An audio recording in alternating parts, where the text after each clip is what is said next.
111 hospitals. Agenda 111. If you start from exit. Abuja from Mamu na makwaba e de bagana and Sav3d so. But omo dey so be like video, no be subscribe to the channel, no what turn on notifications. Say be next time. Videos of this nature eba also sabit makabina so watch the comment section ho. Maybe whom be from Mr. President Amajo so TikTok or comment section ho. By be whom be from Mr. President Amajo so. Ko yin na dream say that be ano e between the new patriotic party aba power. Na ya bana Ghana fo nyina ho ato ko amamo we dey. The need to Sudan say man we need that be na the be ameka sem be say amanyasom ne yeye no. So wa mo ni anda ho a ho be chiro pa. The moment I be hold the public office, and say who say you own it a responsibility. I mean a sole responsibility to serve the ordinary Ghanaian. But I think say I do retirement. Nkofo bebree if you say a public office no more hold it. As a result of that, it is their sole responsibility to impact and improve lives of people. They have forgotten about that. Abushamin chankra, mommy enko. The enko video bimra. The video no we are going to take our time and digest the issues out of the perspective of the ordinary guy, not the perspective of Mr. President. Here, 111 hospitals. Agenda 111. If you start from Maxim in the environmental area, there isn't even a single hospital will be built with a name under Agenda 111. Not even one. When you go to Elembere, there is no hospital, no Agenda 111 hospital. Now, when you go to Jomola, not even one Agenda 111 hospital. Master, how do you want me to describe this? Hey, but maybe some of them come to me say, if you have offended the government, let me know. 3 constituencies. Not even one Agenda 111. Meanwhile, the oil fund is in Zama. Meanwhile, you guys are making money from the oil fund. Meanwhile, the people of Zama, they are bearing the brunt of all hazards. The heat, the searing heat in the evening. In the evening, you can't sleep when you go to At3 in the evening.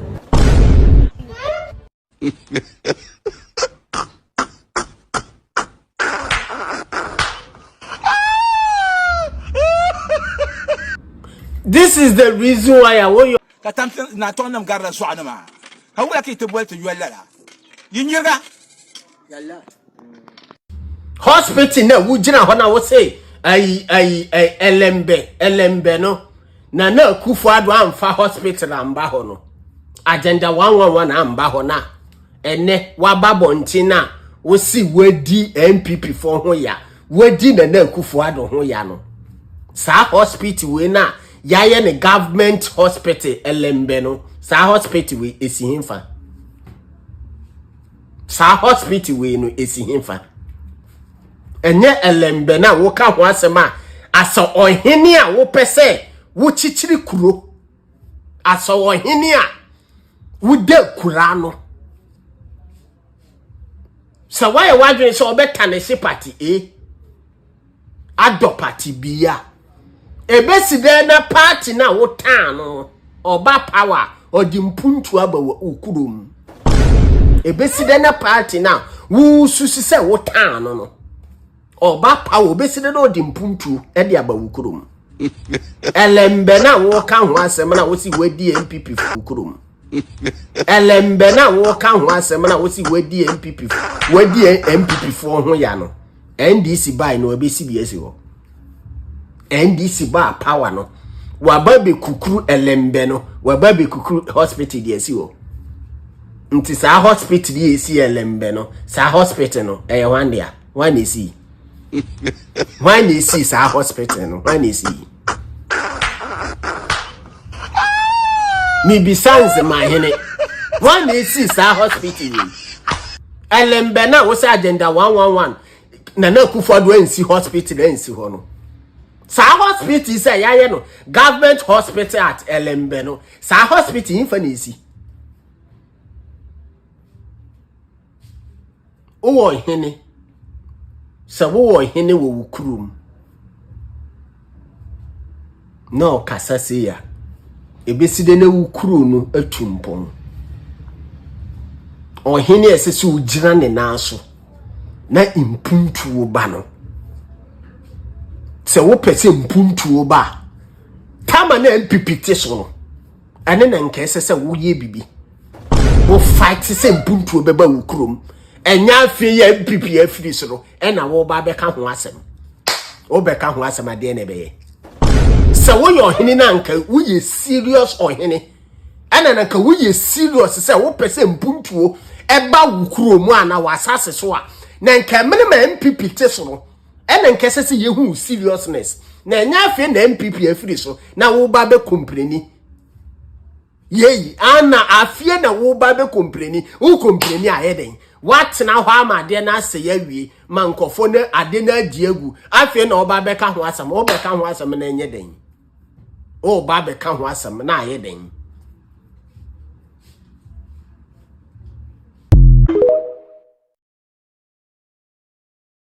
edemano unya Kamila Alhassan ayi teacher ni yo se hwan ya woni akora bi de ba yi o de ne betina ho sopa na wo DJK unim se atintenhu ta woto na wo hwiri treasure unim se atintenhu eta woto na wo hwiri treasure onzo obi anka bi ma o DJK onzo obi anka bi ma sa na wiase ne tie so obi asamba fa we ya futuo obi asamba susuka na wonnim de da wanim obi asamba susuka na me me sreba wo se ebi mu be defend no wo be defend DJK sasai enim guase we ya wagu ne ho DJK nya nipa asem no wo ka no okromu a me se me DJK no minim de ntia me se me kasa wakama asem me wakama asem ya asa ne ye nya nipa asa ye de ne ye mfura busuam ene de wo me se baby awo no ankasa no baby isu no ko fine na faye somebody can catch us say afaye pa enti ne yentimi enka no sade enka ese ye ka no ene wu nti Kamila Alhassan ocha krom ha chese DJK na wu ni nyansa se ne hwan wo krom ha so obi ya na ade na wonti ase a memfa ne se nipa ne sabi onim de wo ye wu ni nyansa se ne hwan wo krom ha on say so tam yesi wo platform ne so a ya na memfiu utam me a me nua ba political babies esi wo platform ne so a on say ya na yemfiu ya na ho ye sere ya na video ni ehwe ni say ya ene de ho na ho hye ho no ene una wo hye ho no me say Kamila Alhassan baby owo bia ne kra ene ne kra ni beba ne ho so ne kra ni beje na explanation be na de beba abonten enra me ye video ba akoma na eno ne ye part 1 we ye part 2 me twen so obesa ba abonten abekeka obeti aden na mumu bi munya nipa munsusu ha DJK misise wa we awe nsem a o ka fa me ho DJK and then na o hye ho no next time ufu akokwa a obefre no alolo ewiase na ho kwa ene ewiase no ensa emmeka wo no yenkoka no ano a emmeka wo no yenkoka no Kamila Alhassan video ba wo si obia wo ho kwan se video ba abonti on be kirechiro ma adwene ene wo so de aba ye be kirechirem ye de pen ni paper beto ho na wo kra se won sa anya good unsa anya good wo de be man ko foforo won fa ma assembly won fa ma sanitation bio anya wa sa sanitation for disika yakwaji loan na breast sanitation for won fa anya hwe na wo ba obeje fi sanitation for na wo je ye no enya wa sako hwe no sako shi ta nso tonshina baby shi hey who ya dio nkwa ho ba eja hihie hey Mr. Pad unya ba perfect intro say what pad sanya wide we say pad na be ye bibia mo It took about 15 minutes. You can even waste as much as 1.5 hours. So we are just pleading. They should just come to our aid. Make it a little more trouble so that it will be. I'm a teacher and I'm still here. My learners are in school waiting for the teacher and the teacher is still here. So we are just pleading. They should just come and fix it for us. We beg them. How long have you been waiting? Oh, I got here for almost 4 hours. Yeah, if I'm not, yeah, 4 hours. Because I got here before 6 o'clock and we are still here. It's 9 something. So it's more than almost 3-4 hours we've been here. And so these are the more residents who are gathered here, sharing their flight here. I understand your frustration, but let me engage some of the organizers of this particular demonstration. Now we understand you've blocked the road for close to 3 hours. She says she's a teacher. She's not able to go to school. So how long are you going to continue this? Amasaman,